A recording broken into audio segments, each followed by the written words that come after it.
하나님께서 오늘 우리에게 주시는 말씀 신약성경 사도행전 27장 21절부터 26절까지 제가 가지고 있는 성경 235쪽에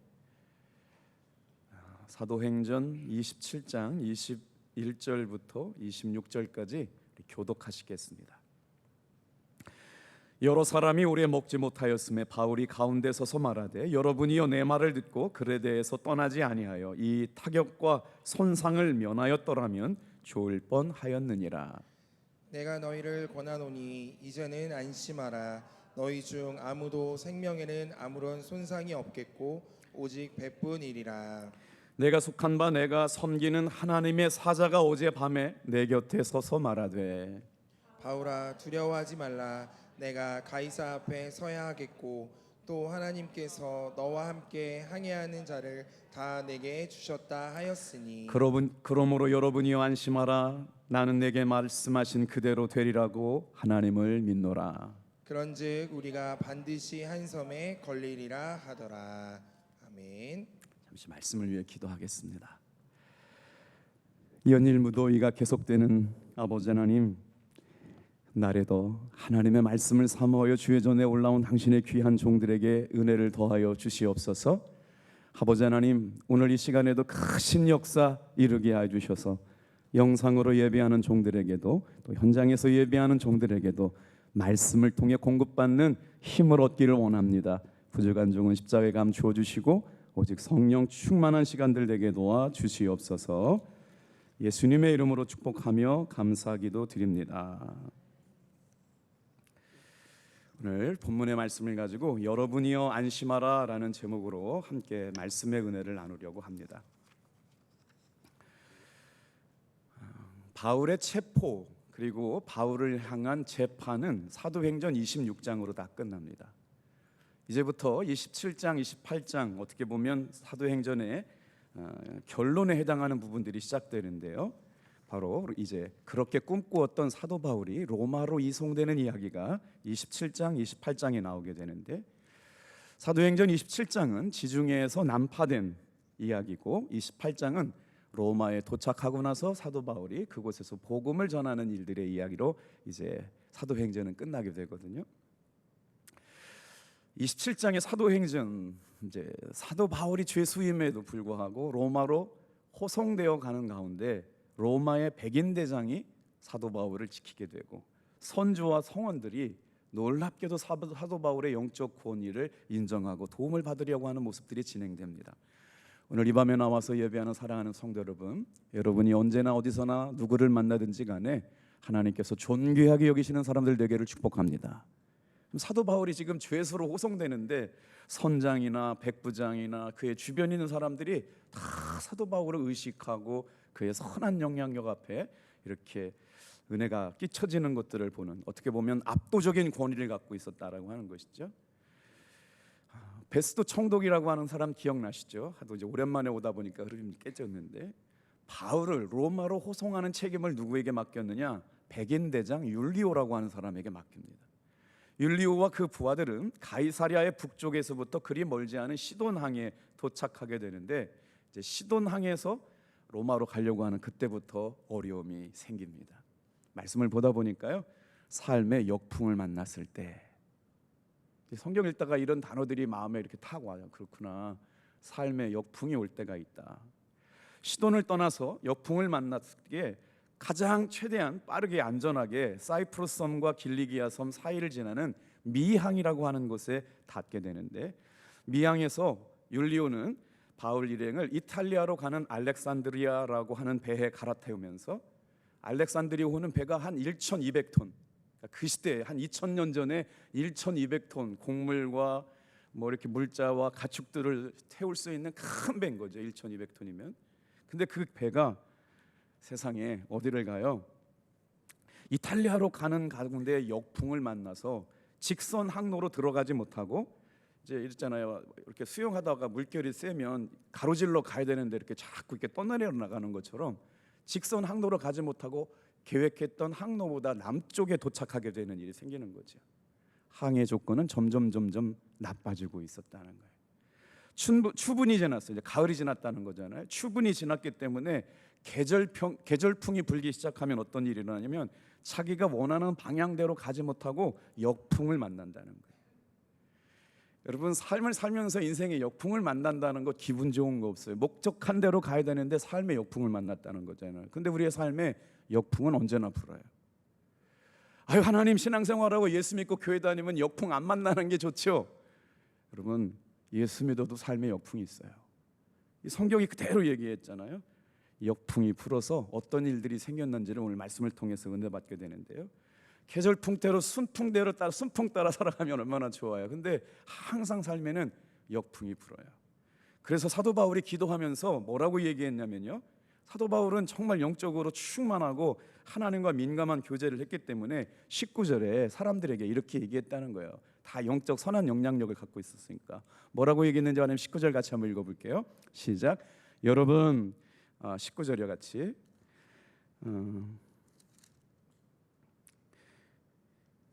사흘째 되는 날에 배의 기구를 그들의 손에서 버리니라. 여러 날 동안 해도 별도 보이지 아니하고 큰 풍랑이 그대로 있음에 구원의 여망마저 없어졌더라. 원래 사도 바울이 뭘 계획했냐면요, 지금 여행을 계속하다 보면 배의 짐의 손실이 클 뿐만 아니라 우리의 목숨도 위험해지게 되니까 조금 다음에 이탈리아로 가는 그 항로를 잡자 그랬는데 누가 무시하냐면 율리오라고 하는 백부장이 사도 바울의 말을 무시해요. 그래서 빨리 급하게 가게 되다가 인생의 역풍을 만나게 된 거죠. 자, 베닉스로 가서 겨울을 나기로 했던 사도 바울의 일행은 출발은 남풍을 받아서 순조롭게 출발했지만 얼마 안 나가서 성경이 지금 그 광풍, 인생의 역풍의 이름이 뭐냐면 한번 따라해 보실래요? 유로굴라. 인생에 역풍이 들어와요. 광풍이 불어와요. 성경에는요, 물고 가는 이야기들이 굉장히 많이 나오죠. 자, 노아의 홍수도 물의 이야기였고 모세의 출애굽 이야기도 물의 이야기였죠.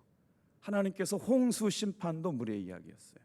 근데 오늘 예수님께서 물 위를 걸으실 때 풍랑 만난 제자들을 위해 만나러 오셨을 때도 물의 이야기가 있었죠. 오늘도 여러분, 사도 바울에게 있어서 정말 중요한 순간, 배가 난파되는 사건을 통해서 1200톤이라고 하지만 그 배가 이렇게 막 끼우뚱 하니까 어떻게 돼요? 곡물을 다 버리게 되는 거예요. 화물선 바닥에 있는 짐까지 장비까지 다 버리게 되면서 손실이 이만저만이 아니에요.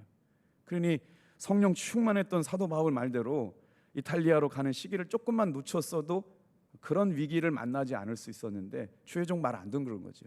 왜? 경험이 내가 더 많으니까. 계급이 율리오라고 하는 백부장이 사도 바울에게 순종하는 것 같으면서 자기 고집 안 꺾어가지고요, 이게 배에 있는 그 곡물을 다 망가뜨리게 되는 거죠. 여러 날 동안 자구책을 찾아봤지만 태풍의 강도는 수그러들지 않습니다. 우리 인생도 마찬가지예요. 내 힘 가지고 내 계획 가지고 뭔가를 해보려고 해도 인생의 역풍을 막을 수가 없어요. 사도 바울이 은혜가 없어가지고 인생의 역풍을 만난 건 아니잖아요. 성령 충만했고 은혜 충만했고 말씀 충만했음에도 불구하고 인생을 살다 보면 역풍이 찾아올 때가 있다는 거죠. 그러다 보니까 어떻게 됐을까요? 삶의 두려움이 찾아왔어요.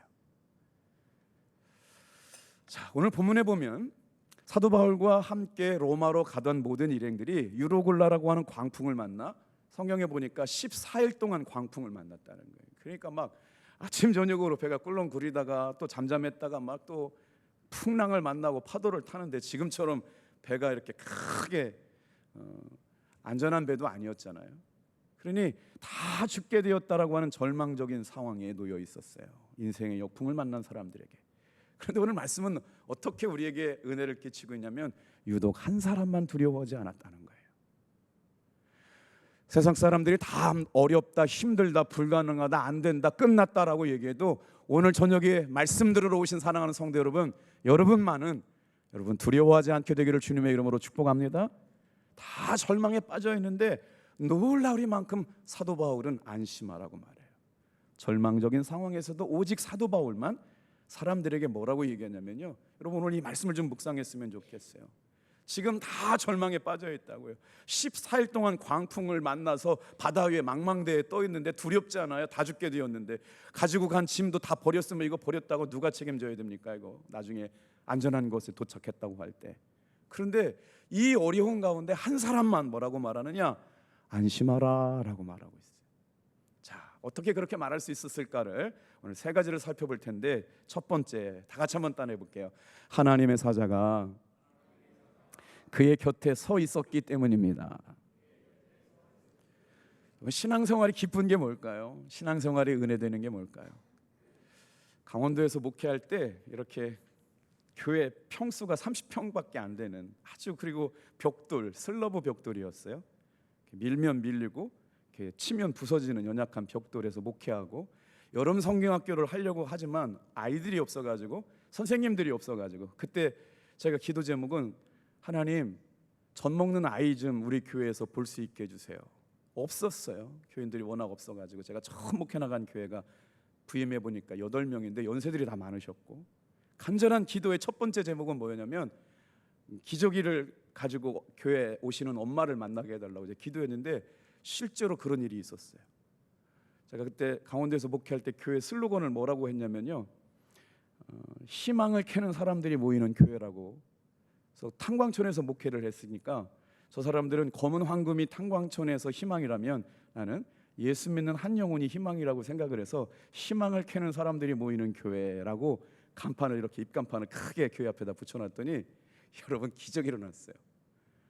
세상에 동해에서 이사 온 아기를 안고, 젖먹이를 안고 있는 어머니가 우연찮게 시장을 가다가 저희 교회 앞에 붙어 있었던 간판을 보고 희망을 캐는 사람들이 모이는 교회는 도대체 어떤 교회일까?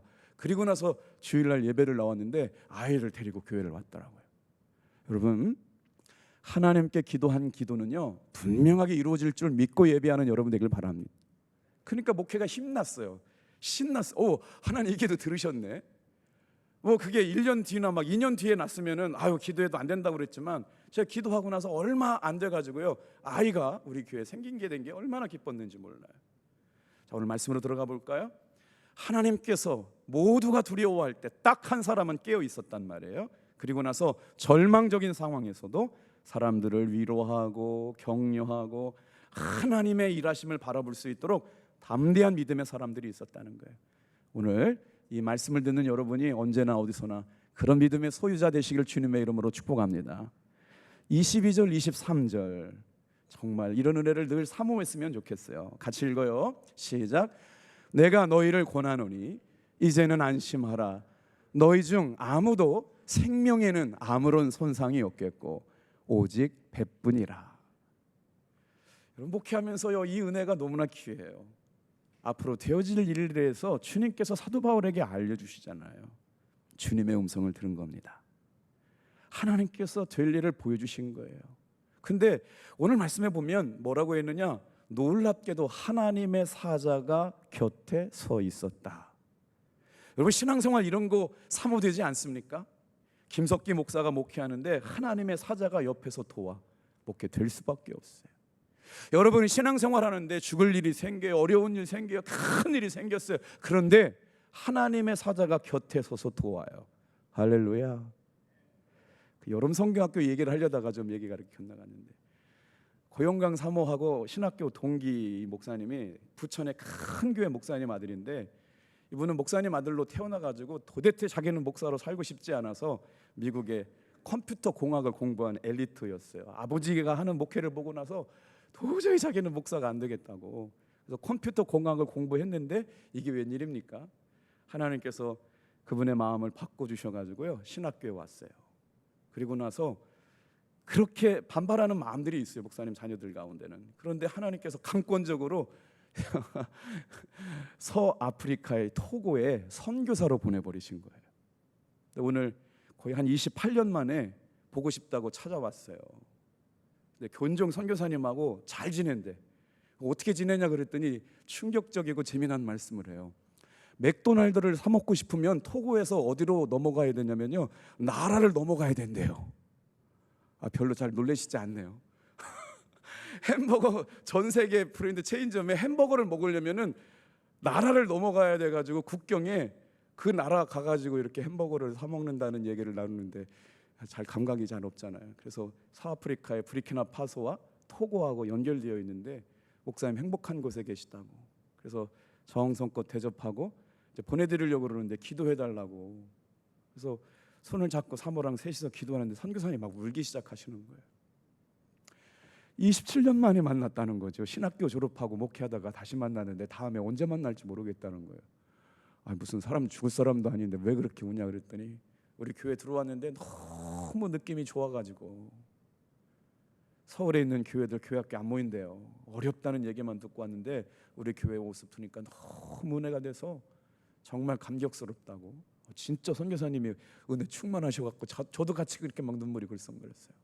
토고에 대한민국 감리교 목사님 한 분밖에 안 계시는데 부르키나파소, 토고 기회가 될 때마다 한영정 선교사님을 위해서도 기도해 주시면 감사하겠어요. 여러분 그렇잖아요. 우리가 신앙생활할 때 힘이 언제 나요? 우리 신앙생활 가운데 언제 은혜 받아요? 여러분 이 말씀을 붙잡을 때 힘이 날 줄로 믿습니다. 다 같이 한번 따라하겠어요. 하나님의 사자가 곁에 서서 말하되. 아멘. 하나님의 사자가 곁에 서서 말한다. 사실은 이거는 저에게도 간절하게 사모되는 말씀입니다. 어떻게 하면 하나님의 사자가 말씀해 주신 음성 들으면서 목회할 수 있을까? 신앙생활하는 여러분, 하나님의 사자가 오늘 밤에 기도할 때 여러분에게 서서 말씀해 주시는 음성 사모하며 신앙생활하길 바랍니다. 새벽기도가 그런 거 아니겠어요? 누가 새벽기도 나온다고 새벽기도 할 수 있는 게 있습니까? 하나님의 은혜가 아니고서야 어떻게 매일같이 새벽기도 나올 수가 있어요? 인생의 가치가 하나님의 은혜 가운데 있다고 보면 그게 정말 귀하다고 그러면 목숨 걸고 새벽기도 하죠. 천국의 보화를 여는 열쇠가 새벽기도라고 하면 새벽기도 할 수밖에 없는 거죠. 그런데 22절 23절을 읽으면서 마음이 뭉클해요. 너희를 권하노니 이제는 안심하라.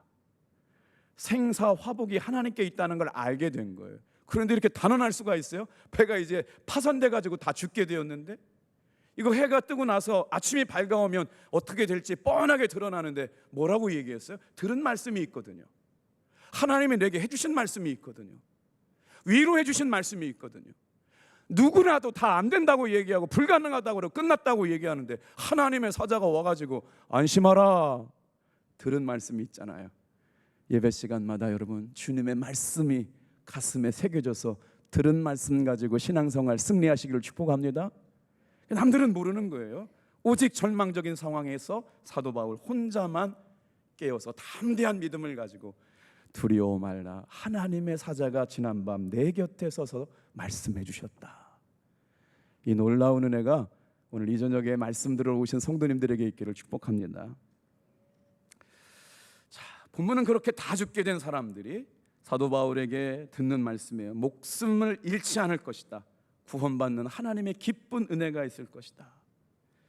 자, 두 번째는 어떻게 그렇게 사도 바울은 담대하게 안심하라. 여러분이요 안심하라. 사랑하는 탑동교회 성도들이요 안심하라 라고 말씀해 줄 수 있었을까요? 두 번째 한번 따라해봐요. 하나님의 사명이 부여되었기 때문입니다. 부여라고 하는 말이 참 단어가 어려운데 하나님의 사명이 있음을 깨달았기 때문에 24절 같이 한번 읽어볼게요. 자, 우리 한번 같이 읽어볼게요. 시작. 바울아 두려워하지 말라. 내가 가이사 앞에 서야 하겠고 또 하나님께서 너와 함께 항해하는 자를 다 내게 주셨다 하였으니. 이런 말씀을 우리가 이렇게 빨리 읽다 보면 행간에서 주님의 음성을 듣지 못할 때가 있는데 왜 저는 이 말씀을 읽으면 눈물이 나죠? 가야 할 길이 있다는 거예요. 신앙생활하면서 가야 할 길을 발견하지 못한 사람은 날마다 신앙생활에 힘이 나지 않습니다. 그런데 주님이 가야 할 길이 있다는 거예요. 탑동교회가 가야 할 길이 있다는 거예요. 탑동교회 성도들이 가야 할 길이 있다는 거예요. 뭘까요? 영혼 구원하는 거 아닙니까? 하나님의 나라 전하는 거 아닙니까? 복음의 생명력을 가지고 한 영혼을 구원하는 교회되라고 말씀하는 거 아닙니까? 장로님들이 이 사명 발견하고 우리 권사님들이 이 사명 발견하고 우리 성도들이 하나님께서 우리에게 가야 할 사명이 있다라고 하는 것을 놓치지 않게 될 때마다 여러분 신앙생활은 행복해지고 저와 여러분의 믿음은 강해지고 하나님의 역사는 점점 놀랍게 우리 가운데 임하실 줄로 믿습니다. 바울아 두려워 말라. 내가 가이사 앞에 서야 하겠고 만약에 제가 주님 앞에 이 음성 들었다면요, 저 이렇게 얘기했을 것 같아요. 주님, 제가 갈게요. 제 목숨 가지세요. 만약에 오늘 이 밤에 김석기 목사야, 두려워하지 말아라 라고 말씀하는 말씀을 들었다면, 주님, 나는 죽었어요. 나는 주님의 것이에요.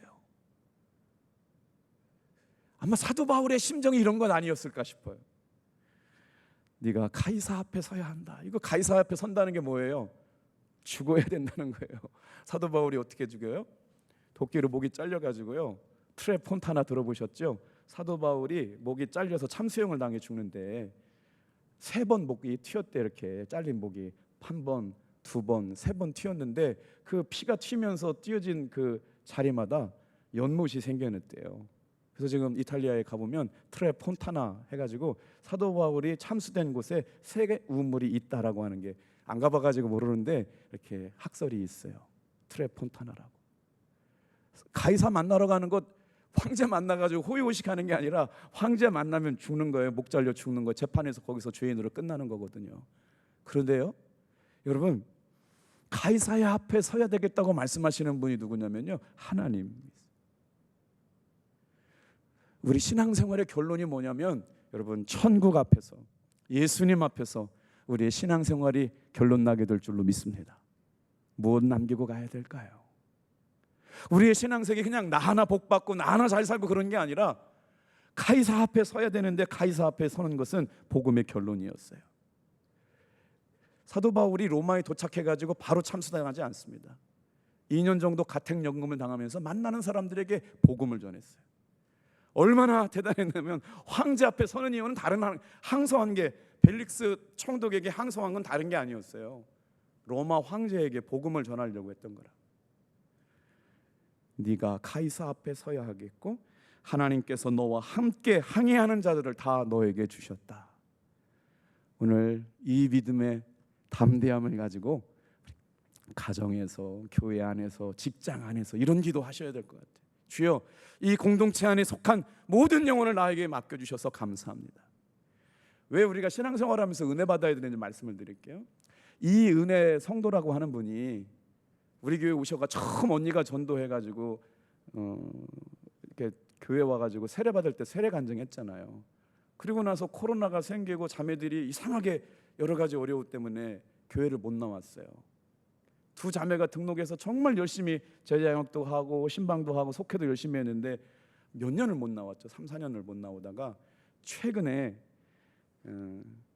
은서, 그 엄마 유치원 교사, 그러니까 S결절 해가지고 지금 척추가 휘어진 거 가지고 엄마가 기도하고 있잖아요. 하나님께서 고쳐주셨다고 선생님이 유치원에 가가지고 얼마나 간증하고 다니는지, 지금 그 선생님이 다니는 유치원 교사들이 교회를 나오고 있어요. 놀랍죠? 그래서 유치원에 근무하고 있는데 아마 입만 열면 교회 자랑한다는 거예요. 탑동교회 자랑하고 목사님 자랑하고 하나님 은혜 자랑하고 교회 나와봐라 나와봐라. 그러니까 워낙 간증이 생생하니까 옆에 교사들이 지금 지난주인가 2명 새로 왔고 벌써 2명 등록했어요. 그 선생님 때문에. 그냥 교회만 다니는 게 아니라 복음이 생명이 되고 생명이 생명을 낳는 역사. 여러분, 한평생 신앙생활하는 가운데 이런 은혜, 뭐라고요? 두려워 말라, 바울아 두려워 말라. 너는 가이사 앞에 서야 하겠고 하나님이 너와 함께하는 자들을 다 너에게 주셨다. 이런 고백이 넘쳐나시기를 주님의 이름으로 축복합니다. 지금 우리 어떤 말씀 나누고 있어요? 폭풍 앞에서 다 죽게 된 사람들, 풍랑을 만나가지고 14일간 이렇게 그냥 죽을 고비 넘겨가면서 어려워하고 절망하는 순간 가운데 깨어있는 한 사람, 믿음의 사람, 성령 충만한 사람, 이 사람의 말씀을 통해 가지고 뭐라 그래요? 내가 너희를 권하노니 안심하라. 사도 바울이 이렇게 말했거든요. 그때 하나님께서 뭐라고 말씀하세요? 바울아 두려워하지 말아라. 지금 그랬더니 바울이 그 말씀을 듣고 사람들에게 뭐래요? 그러므로 여러분이여 안심하라, 이렇게 말씀하고 있는 거예요. 자, 3번째요. 사도 바울은 어떻게 그런 담대함을 갖게 되었을까요? 다 같이 한번 말씀 따라해 볼게요. 말씀하신 하나님을 그대로 믿었기 때문입니다. 25절 같이 한번 읽어볼게요. 어떻게 말씀하셨길래? 시작. 그러므로 여러분이여 안심하라. 나는 내게 말씀하신 그대로 되리라고 하나님을 믿노라.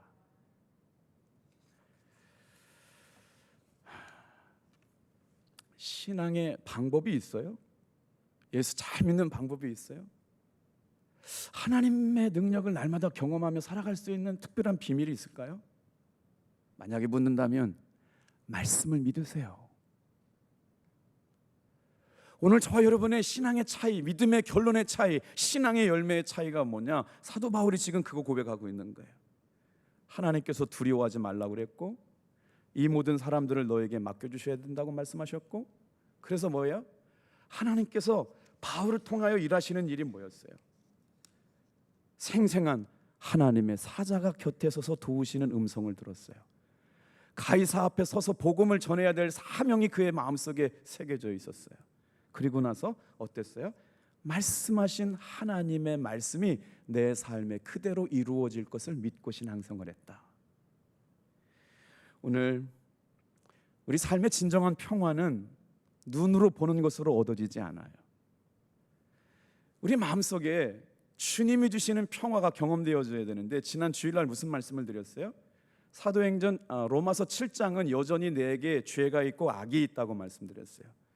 하나님의 법과 세상의 법이 싸우는 충돌이 있다고 생각을 했어요. 사도 바울이 그래서 뭐라고 그래요? 아주 유명한 말을 해요.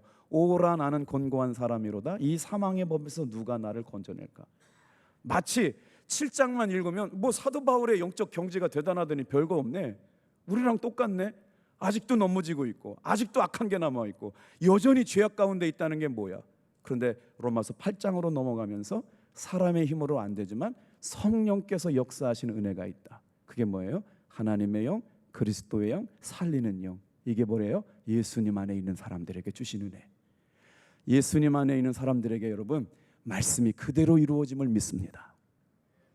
오늘 이 마치 인생의 풍랑과 역풍을 만난 사람들에게, 험한 풍랑이 일랑이는 인생의 바다를 타고 가는 탑동교회 믿음의 성도들에게, 이 탑동교회는 하나님이 세우신 구원선이 된 줄로 믿습니다. 아무리 태풍이 만나도 이곳에 와서 위로받고 서로 사랑하고 격려하며 칭찬하며 합력해 선을 이루어갈 때 하나님의 선한 역사가 이루어지게 될 줄로 믿습니다. 기도하겠어요.